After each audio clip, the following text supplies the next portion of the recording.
आमच्यासोबत आता एस पाटील साहेब आहेत, त्यांच्याबरोबर श्रीकांत बुद्धे यांनी जे बोगस कागदपत्र वगैरे बनवलेले आहेत, जमीन लटण्याचा प्रयत्न केलेला आहे आणि त्यांच्यावर बुद्धेवर अनेक गुन्हे दाखल आहेत. आम्ही त्यांच्या संदर्भात आता पाटील सरांशी बोलू. सर, काय प्रकार आहे श्रीकांत बुद्धेचा, काय बोलेल याबद्दल? 2004 साली अभयसिंग गणपतराव घोरपडे राहणार कोल्हापूर यांनी पालघर 4 रस्ता येथील 35 एकची जमीन विनायक घरत यांच्याकडनं खरेदी केली होती. ती जमीन माजी मिसेस मंगल आई पाटील यांनी 50 वर्षाच्या लीजवरती अभयसिंग गणपतराव घोरपडे यांच्याकडे घेऊन तिथे पेट्रोल पंपाचा व्यवसाय चालू होता. आत्ता सध्या नंतर ती जमीन माझी मिसेसनी खरेदी करून त्या ठिकाणी बिल्डिंग कन्स्ट्रक्शनचं काम चालू आहे डेव्हलपरकडनं. दिनांक 14 मार्च 2024 रोजी अभयसिंग गणपतराव घोरपडे यांनी मला फोन करून सांगितलं की बुद्धेनी त्याला त्याच्या व्हॉट्सअपवरती, डॉक्टर बुद्धे यांनी त्यांच्या व्हॉट्सअपवरती एक साठेकत प्रत पाठवलेली आहे आणि 2004 साली त्याला साठेकत करून दिल्याची व माझी मिसेसनी संमती दिल्याची अशी खोट्या सह्या करून त्यांनी केलेली आहे. अशा प्रकारची त्यांनी मला कळवल्यानंतर अभयसिंग गणपतराव घोरपडे आले आणि येऊन त्यांनी पोलीस स्टेशनला तक्रार केली. तक्रार केल्यानंतर पोलिसांनी त्याची चौकशी केली. चौकशी अंती असं निष्पन्न झालं की त्यांनी सदरचा स्टाम्प पेपर हा बोगस बनवलेला आहे आणि त्यात जे साक्षीदार आहेत ते मयत साक्षीदारांच्या खोट्या सह्या केलेल्या आहेत. माझी मिसेस मंगलाई पाटील यांचीसुद्धा सही खोटी आहे व अभयसिंग गणपतराव घोरपडे यांचीसुद्धा सही खोटी आहे. अशा प्रकारची खोटी सही करून सदरची जमीन हडपण्याचा तो प्रयत्न केलेला आहे. तसेच त्याचबरोबर त्यांनी 2004 सालची 5 सालची दुसरी एक अजून एक स्टाम्प पेपर त्यांनी माझी मिसेसच्या नावाची तयार करून त्यांनी खोटी तयार केली होती. माझी मिसेसची सही खोटी केली होती आणि त्याच्यामध्ये एकच स्टाम्प पेपर 2 वेळा टाईप केला आहे. स्टाम्प पेपर 2 वेळा टाईप, त्याचं फॉन्ट वेगळं, त्याचं मजकूर वेगळा, पण तो स्टाम्प पेपर एकच आहे. अशा प्रकारचं स्टाम्प पेपर त्यांनी छापून प्रिंट करून त्यांनी माझ्या जमीन हडपण्याचा प्रयत्न केला. त्या दरम्यान त्यासंबंधी सदर संबंधी कोर्टात तो दावा दाखल आहे. बुद्धेच्या विरोधात कोर्टात दावा पेंडिंग आहे. तसेच डॉक्टर बुद्धे यांची जर पूर्ण हिस्ट्री बघितली तर मनोर जवळील लवरे गावामधल्या एका माणिक पाटील यांची जमीन सुद्धा त्यांनी मला जो त्रास दिला आहे त्या त्रास देऊन तशाच प्रकारे त्या माणसाला त्रास देऊन ती जमीन त्याची आता जी वैशाली नर्सिंग होम बिल्डिंग आहे ती बिल्डिंग त्याने हडप केलेली आहे असं मला माणिक पाटलाकडून समजलेलं आहे. माणिक पाटील हे एक पिठाची चक्की होती. तिथे पिठाची चक्कीमध्ये त्या ठिकाणी रोज जाऊन बसायचे. रोज बसल्यानंतर त्यांना माणिक पाटलाला सांगितलं की आपण या ठिकाणी बिल्डिंग बनवू. बिल्डिंग म्हणून त्यांनी संमती दिली. त्यांनी बिल्डिंग बनवली. बिल्डिंग बनवल्यानंतर त्याच्यातला 40% हिस्सा त्याला देणं महत्त्वाचं होतं. तर न देता त्यांनी सांगितलं गावाकडचे ओपनिंगच्या वेळी गावाकडची लोक आलेत आणि गावाकडची लोक ओपनिंग करून गेल्यानंतर तुला मी ते हिस्सा देईन अशा प्रकारे त्याला सांगितल्यानंतर जसे ते हिस्सा गावाकडचे लोक निघून गेले तेव्हा असेच एक बोगस स्टाम्प पेपर तयार केला. जे अभयसिंग गणपतराव घोरपडे व माझे मिसेस यांच्या नावाने जो बोगस तयार केला आहे तसाच एक बोगस तयार केला. बोगस तयार करून त्यांनी कोर्टात दावा टाकला आणि त्या दरम्यान ज्यावेळी माणिक पाटलाच्या मुलावरती एक मनोहर फुलटेंच्या हद्दीमध्ये मर्डरचा गुन्हा दाखल होता. त्या मर्डरच्या गुन्ह्यामध्ये तो आरोपी होता. तो बेलवर सुटून आला आणि वारंवार मग तक्रारी करायचं, बेल कॅन्सल करण्याचा अर्ज करायचा, त्याच्यापासून जीवास धोका आहे म्हणून सांगायचं, खोट्या तक्रारी करायच्या. खोट्या तक्रारी करून त्याला सांगायचं तुझा मुलगा जेलमध्ये जाईल, तू स्वतः जेलमध्ये असशील अशी धमकी देऊन ती प्रॉपर्टी त्याने हडप केलेली आहे.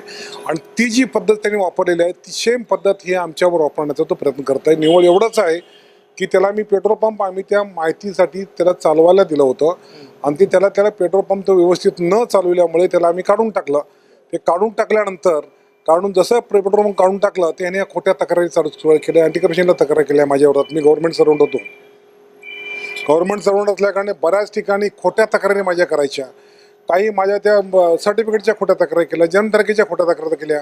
सगळ्या टोटली खोट्या. आत्तापर्यंत त्यांनी केलेल्या तक्रारीमध्ये कुठेही निष्पन्न आणि तथ्य झालेलं नाही आहे. त्याच्यावरती मी अलिबाग कोर्टामध्ये अब्रुनुसारचा दावा दाखल केलेला आहे आणि तो पेंडिंग आहे. तसं असताना ह्या माणसाची प्रवृत्ती जर बघितली तर 2003 साली नामदेव गायकवाड यांनी त्याच्या विरोधात 318चा गुन्हा दाखल केला होता पालघर पोलिसांना, त्याच्यामध्ये त्याला शिक्षा झालेली आहे. तसेच 2004, 5-6च्या तर 5-6ला 376चा गुन्हा दाखल झाला होता. एखाद्या अल्पवयीन मुलीचं त्यांनी अबॉर्शन करून त्या मुलाला मारून टाकलं होतं. त्याच्यानंतर त्याचं एकंदरीत जर हिस्ट्री बघितली, माझ्याकडे मिळालेली माहिती, मला जे काही लोकांनी भेटले मला ॲफिडेविट दिले, त्याच्यावरनं मला सांगितलेले आहेत की त्यांनी पालघरमध्ये 17 ते 18 मुलांना विकलेले आहेत. अक्षरशः ज्या अनैतिक संबंधातून मुलं जन्माला येतात आणि ते जन्माला आलेल्या मुलाला 7-8 महिन्याचे मुलं जे असतात ते थोडंसं वाढवून तो पैसे घेऊन विकतो. 1 लाख, 2 लाख, 3 लाख असे करून तो अजून विकतो. अजून एक मला माहिती, ते ॲफिडेविट माझ्याकडे आहे.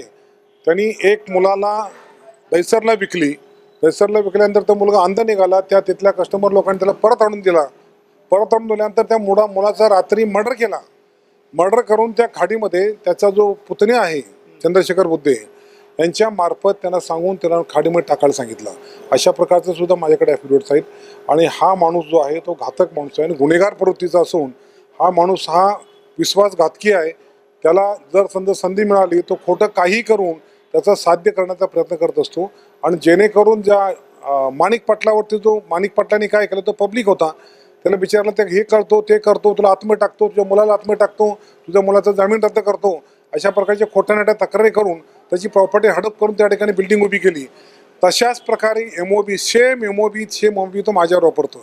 म्हणजे जेणेकरून त्याला ही एमओबी, एखादा गुन्हेगार असेल, गुन्हेगाराचा एक मोडस ऑपरेंडो असते, त्याला त्या पद्धतीनेच तो काम करत असतो. आता हा गुन्हेगार तो त्याच पद्धतीने काम करून लोकांची प्रॉपर्टी हडप करण्याचं काम करतोय. बऱ्याच मुलांचे निष्पाप जीवांची तो हत्या केलेली आहे. अशा प्रकारच्या जीवनाला त्या माणसाला जिवंत राहायचा किंवा जिवंत ठेवायचा ह्याच्यामध्ये अधिकार नाही. हजारो मुलांना त्यांनी मारून टाकलेलं आहे. सर, आता त्यांनी हजारो मुलांना मारून टाकलेलं आहे. बरेचसे त्याचे हे उघडकीस झालेले आहेत. तर तुम्ही शासनाला आणि गृहमंत्र्याला काय आव्हान करणार? ह्याबद्दल आम्ही अजूनही पुरावे त्याची ताकद तयार करतोय. माझ्याकडे ॲफिडेविट्स बरेचसे आलेले आहेत. मी सध्या ज्या मुलं आहेत त्या मुलांची माहितीसुद्धा घेतलेली आहे. मुलं त्या ठिकाणी आहेत. मुलं मोठी आहेत. आता मुलं काही 18 वर्षाची आहेत, काही 17 वर्षाची आहेत, काही 10 वर्षाची आहेत. अशी लहान मुलं आहेत, मोठी मुलं आहेत. परंतु कोणाची कुठल्या मुलांचं नाव घेणं हे बरोबर नाही आहे. परंतु जोपर्यंत पक्का पुरावा आपल्याला जो DNA करण्यासाठी मला जो गरज वाटेल त्यावेळी आम्ही ते पूर्ण तयारी करून आम्ही त्या DNA आणि बाकी इतर गोष्टीच्या संबंधित खात्याकडे आम्ही तक्रार करणार आहोत. डॉक्टर श्रीकांत बुद्धे यांच्यावर घोरपडे साहेबांनी गुन्हा दाखल केला आहे. ते आमच्या आता सोबत आहेत. आम्ही त्यांच्याशी बातचीत करणार आहोत. काय म्हणतात ते.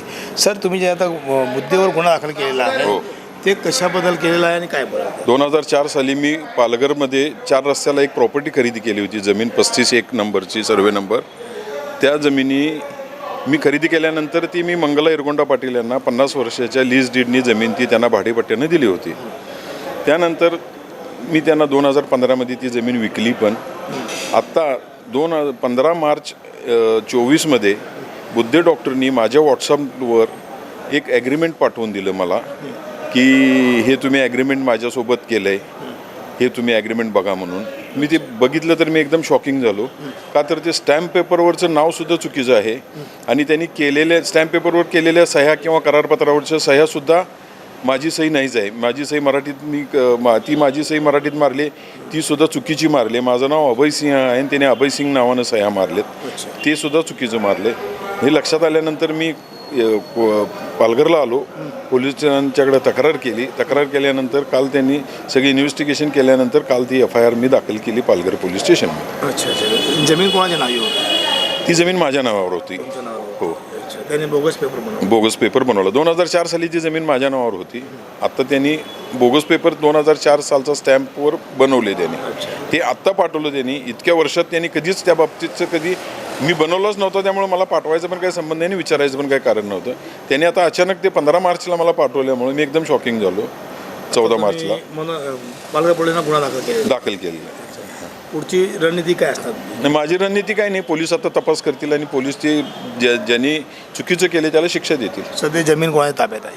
सध्या जमीन पाटील साहेबांना, मंगला इरगोंडा पाटील यांना आणि शेख म्हणून मॅडम आहेत त्यांना मी विकलेली आहे. सध्या ती जमीन त्यांच्याच ताब्यात आहे. ठीक, ओके, थँक्यू.